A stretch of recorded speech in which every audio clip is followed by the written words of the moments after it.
The Bureaucrat, a novel by Levi Sweeney, read by the author. Chapter 19, The Spokane Letter. A letter written by Thomas D. to Lena L.T. Tran. Dear Lena, this is Thomas D. I'm writing this down on a yellow legal pad I brought with me on this trip I went on to Spokane, Washington. I don't know how much you know about what I have been doing in my spare time in Seattle. Maybe Julia told you about what we talk about on the phone every few weeks. I think you two are still friends. I'm actually extremely grateful, after everything I put you through, that you still treat my little sister with kindness and humanity. As I write this, I have just gone through the ringer. It's late at night, and I just got back from this awful cigar lounge I foolishly decided to hang out at after the WSRP State Convention in Spokane. It was disgusting. Miserable. I embarrassed myself in front of this nice girl, but it just really made me think about how much I wish I still had more opportunities to embarrass myself in front of you. I don't know if you'll open this letter, and I don't know if you'll even care if you finish reading it, but I'm done pretending I don't care about you. I'm done with the Iceman Act. I'm writing this letter and mailing it to you from my hotel in Spokane, where I am now, because I'm tired of wasting my life not saying what I really think. I will say what I really think right now. I love you. I miss you. I miss us. I think about you all the time. You're great. So, just throwing that out there. Maybe I should tell you about the day I had, and then you'll understand why I'm writing this. Sounding like a madman, a total nutcase probably. This was what happened today. I've been volunteering with this Washington State Republican Party for less than 6 months. It's actually been about 4 months at this point. I don't know why, but I just threw myself into GOP activism, and it turns out I'm pretty good at it. Maybe it's just because everyone else has so little talent and I just have a lot of work ethic and extra time. I don't know. Even when we were at school together, you know I was always bored, but at least this time the people are interesting. Except, you're not here. I wish you were here, Lena. Today was the last day of the WSRP State Convention. It was total chaos. The whole 4-day event has been chaos, a madhouse, bedlam. Yesterday, we had a crowd of some 2,000 people all acting as a giant committee, trying to agree on the party platform, an irrelevant, childish document which nobody is going to read and nobody cares to read, including every single person in that room arguing about it, as if they're debating a new draft of the U.S. Constitution. It's pure insanity. I once told my friend Jack, he just passed away this morning, I can't stop missing him either, that I secretly thought that all of these people were middle-aged or elderly adults who acted like children. Well, maybe I now realize that the reason all of these people are even here is because they are, in fact, children who never grew up. Local politics just attracts that personality type, IMHO. I, meanwhile, maybe grew up a little too fast. Maybe we both did. I remember the trap shooting thing. It was fun. On the first day, I went to the convention center in Spokane. There was a group of people praying in a circle outside the convention hall. I joined them on a whim, bowing my head and shutting my eyes in prayer. On the sidewalk. It was early morning. The light of day was yellow and blue. Springtime is lovely in this town. I am not a religious man. I don't pray. I think a lot and meditate on or just think deeply about the books I read.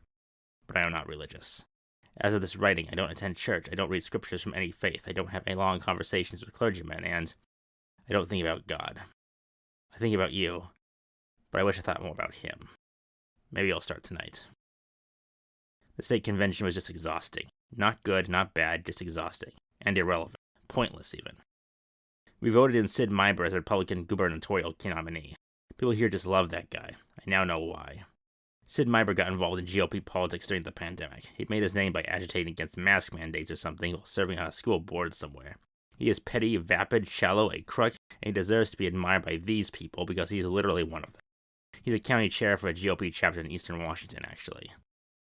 Rich Everett never even showed up because he knows he doesn't need his own party to win. He is running as a Republican, drafted into this nightmare by desperate donors, or so I conjecture, and motivated by who knows what else. I wish I could have a long talk with Rich. I met him once, briefly, and he was patient with my enthusiasm. I wish I could meet him again. I wonder why it was so easy for these decent, honest, ordinary, naive people to blithely overlook Sid Meier's checkered past and to casually discount the obviously saintly, supremely qualified Rich Everett. I also began to wonder deeply. The alternative, the very likely future, is Governor Russ Gerson. I know a lot about Russ. Probably more than anyone in the gigantic auditorium, maybe. Certainly more than a majority of them. What would be all that bad about Russ being in charge of Washington State? Russ Gerson gives a damn. None of these people in Spokane ever did. Russ knocked on 20,000 doors when he was running for King County Council for the first time in 2003. 20,000 doors! He ran against another incumbent Democrat. Who knows why he did it, but he certainly didn't have to. This man must care about something other than his career. A careerist would have waited until there was an open election, then said whatever was necessary to get elected. But Russ? He ran against a sitting Dem to get that seat. No Dem in King County would ever try that today. Would Sid Meiber ever have run against a sitting R to try and become governor if that's what it took? Would he have ever tried something similar for any other elected office? Does that man have the implicit, deeply held personal sense of ethics, of basic right and wrong, to even think of trying something like that? I doubt it. Russ goes the extra mile, literally, because this man cares. That's why we're going to have someone called Governor Gerson giving a big speech on public television in January 2025, and nobody's ever going to think about Rich or Sid ever again after November 5th, 2024. I've never met anyone in politics who thinks about the future. I've met a few who are thoughtful, who read paper books, who think deeply about stuff, who don't watch pundits on YouTube all day. But they don't think about the future. They say to me, our country is in decline. I say, maybe it will feel that way for the next 9 months, but what will things be like in the next 9 years, do you think?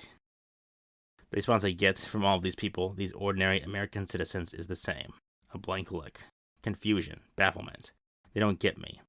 The young, the old, the middle-aged, black, white, whatever, straight, gay, it is all the same. Blank stares. Total incomprehension.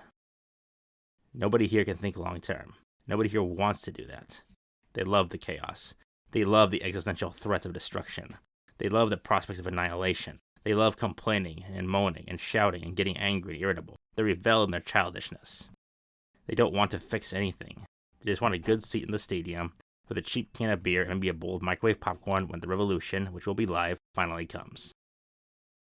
The revolution will not be live. It'll be on TV, late at night, for just a few minutes, and then it gets to a commercial.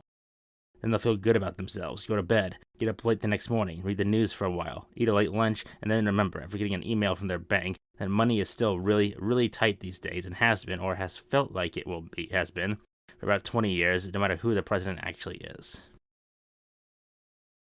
There are a lot of weird characters here in Spokane at the state convention. There's this one guy walking around and dressed in an orange prison uniform with chains on his wrists with a shaved head. White guy, young, 20s or 30s maybe. Word on the street is that he's a J6er. The young Republicans, the YRs, my friends.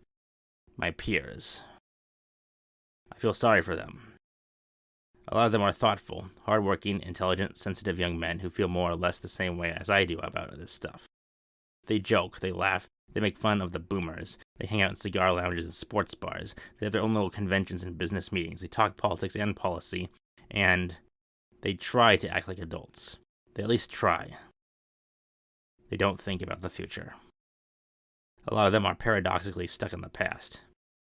If nothing else, the man-child boomers who currently dominate this party are at least try enjoying themselves in the present. The past. I do care about the past. I'm not stuck in it. Lena, I spend a lot of time thinking about our past. I am sorry about that night in 2015 in New Haven, with the beers and the car and the park, what I said, and the cops in the holding cell, and I still stand by what I shared at you as I walked down the hallway with your dad, as you walked down the hallway with your dad's lawyer out of my life. I stand by those words. Maybe those are the only words I said that night, which I don't regret now. I know you heard them. I saw you break down in tears when I yelled those words. I reiterate what I said, and which I still retain in my mind even now. Lena Molly Tran. I'm coming back, LT. I'm coming back. Promise. I'll never let you go. Love you, mate. I don't shout this time. I whisper. Because I can't shout. Because I'm in pain. I can't shout at you because my chest hurts, and my sternum aches because my heart is broken. I don't want the old times back, Lena. The old times were embarrassing, cringe, painful, ridiculous, heartbreaking, a classic case of everyone, including me, majoring in the minors. I want new times, with you, with us, with our families. I'm not going to call you. I'm not going to text you. I won't even email you. It would take seconds to do all of those. It feels like I've been writing these words on paper for hours and hours. I'll send this letter, handwritten, with a cheap pen I have which could run out of ink at any moment, on this yellow legal pad I brought with me for who knows what reason. Maybe I wanted to take notes on those breakout sessions and educational seminars they have here. Maybe I wanted to try my hand at poetry again. My sonnets actually are pretty good these days. You might like some of them. But I have the paper, the pen, and I'm writing to you. I don't know your current mailing address. I know your parents still live in Chevy Chase. Your dad's probably really busy these days. Hope your mom is doing okay. Who knows what will happen if I send this letter to them, if they get it, if they don't throw it in the garbage or hide it or just pretend to forget they ever saw a handwritten letter with a return address which included my name. The name of their beloved daughter's F-up guy friend. I know you said we were never boyfriend and girlfriend. I get that. I wouldn't want to be associated with me either if I were you. To this day, I tell people that I have never had a girlfriend. Call me. My business card is enclosed with my current contact information. Love you, mate. Best, Thomas. P.S. Yes, I remember summer camp. Very well. I knew I wanted you when we were goofing around behind the bus, momentarily away from the earshots of the camp counselors and the other kids, when you randomly whispered into my right ear those words right before running away in a cloud of dust to your own bus. Your words. Love you, mate. I remember everything. I know you do too. You told me during college in the library. I don't know if you still want me, but I still really want LT. Call me, please. It's been too long. This is The Bureaucrat, a novel by Levi Sweeney, read by the author. You have been listening to Chapter 19. Thank you.